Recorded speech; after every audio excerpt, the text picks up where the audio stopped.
მე ვარ ფარავანი. საქართველოს ყველაზე დიდი ტბა და დღეს მინდა ვისაუბრო სოფელ ფოკაში არსებულ პრობლემებზე. საქართველოში ყველაზე დიდი ბუნებრივი ტბა ფარავანი სოფელ ფოკასთან მდებარეობს. მიუხედავად ბევრი ბუნებრივი ხელსაყრელი გარემოებებისა, სოფელი ერთ-ერთი ყველაზე რთული საცხოვრებელი ადგილია ბევრი მიზეზების გამო. მათ აღწერას 25 წლის ლილით კარაპეტიანი საკუთარ ფილმში სახელად ფარავნის ხმა შეეცადა. გამოყენებული წყალი მოეწოდება ძველი, დაზიანებული და 10 წლეულების განმავლობაში შეუცვლელი მილებით. ამ მილების ცუდი მდგომარეობა არა მარტო წყლის გემოზე მოქმედებს, არამედ სერიოზულ საფრთხეს უქმნის მოსახლეობის ჯანმრთელობას. უფლებამოსილი ორგანოები მილების შესვლის ნაცვლად ხშირად ირჩევენ მარტივ გამოსავალს, წყალში დიდი რაოდენობით ქლორის დამატებას.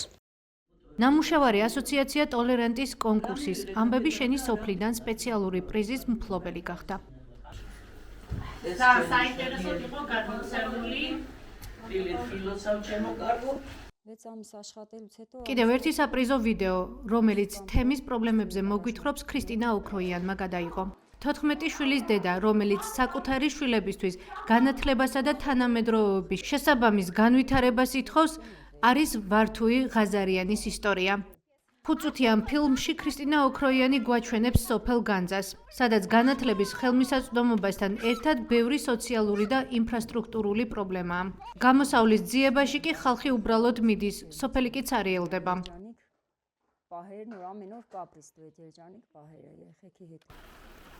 დაცარიელებული სოფლები და ბაზისური მომსახურებების თუ სოციალიზაციის გარეშე ცხოვრებას ეძღვნება ნარინე ტონაკანიანის და ანუკი ვანაძის ნამუშევრები.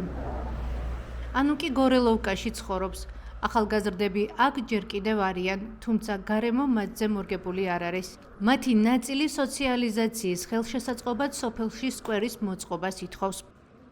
ამ მრავალფეროვან სოფელში ერთი მნიშვნელოვანი პრობლემა არსებობს. გორელოვკაში არ არის სკვერი ახალგაზრდებისთვის. მათ არ აქვთ ადგილი, სადაც იმსჯელობენ, ითამაშებენ და ერთმანეთს უკეთ გაიცნობენ. Ապրել հանուն մարդկության այսիկեղի ժողովուրդների համար.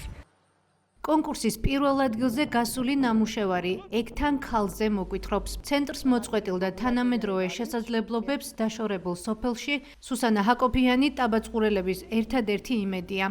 ու մինչև առեսօրս 46 տարի աշխատեմ գյուղդաբացուրիում. Ոչ թե մենակ գյուղդաբացուրին է 4 գեղը հանգիստ կրնամսոր կդվգի իմ հսկողության տակս. ასოციაცია ტოლერანტი თემის განვითარებაზე ორიენტირებულ პროექტებს წლებია ახორციელებს. ამბები შენი სოფლიდან ამავე მიზანს ემსახურება. ორგანიზაციის ხელმძღვანელი ცირა მესხიშვილი გვეუბნება, რომ ახალგაზრდების მიერ ადვოკატირების შედეგად ნინოწმინდის სოფელ ფოკაში საავტომობილო გზა დააგეს. ჯავახეთში ქართული ენის შემსწავლელი ცენტრი გაიხსნა და ახალქალაქის სოფელ ტურცხში საბავშვო ბაღის მშენებლობა დაიგეგმა. მთავარი მიზანი იყო ახალგაზრდების აქტიურობა და სამოქალაქო აქტივიზმის ხელშეწყობა.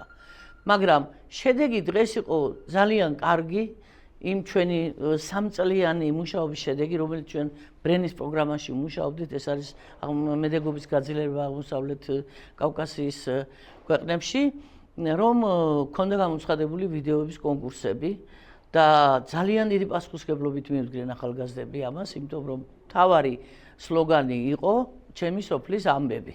და თავიანთი სოფლების, რომელსაც ძალიან ბევრი პრობლემები აქვთ, რაღაცები გადაიჭრა, რაღაცები ჯერ კიდევ წლებია და შეიძლება ვთქვა საუკუნეებია გადასაწყვეტია, აი ამ ახალგაზრდებას სულ სხვა თვალით დაგვანახეს. თემის განვითარებაზე ორიენტირებულ პროექტს ტოლერანტი ბოლო 3 წელია ახორციელებს და ჯამში 45 მაღალმთიან სოფელში 80-ზე მეტი ახალგაზრდა მოიცვა.